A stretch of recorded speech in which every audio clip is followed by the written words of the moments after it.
Mayor Justin Bibb delivered his first State of the City address last night, and in his speech, he took credit for the launching of new conversations around the waterfront development.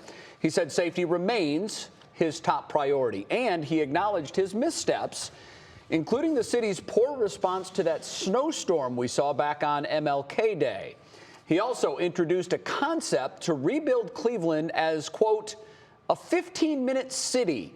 Sarah Shookman is here to explain what that means. Sarah, good afternoon to you. What exactly does that mean, 15-minute city? Well, Jay, Cleveland says it hopes to be the first city in the U.S. to implement this model. And the idea is pretty simple. Everything you need is within 15 minutes of where you live, either on foot, by bike, or transit. It first took off in Paris. Instead of centralized downtowns where people work and separate places where they live, why shouldn't everything be closer?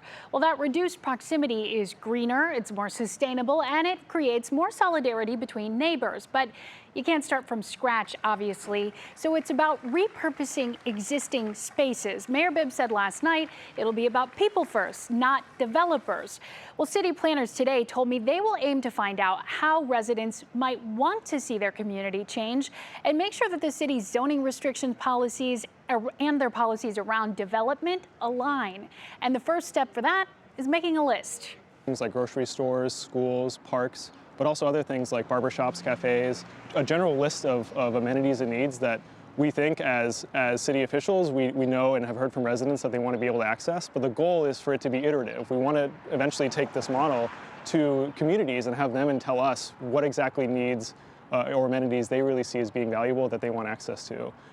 And while they are finding some neighborhoods have great access on paper, maybe the quality is lacking due to busted sidewalks or lack of bike lanes or bus stops.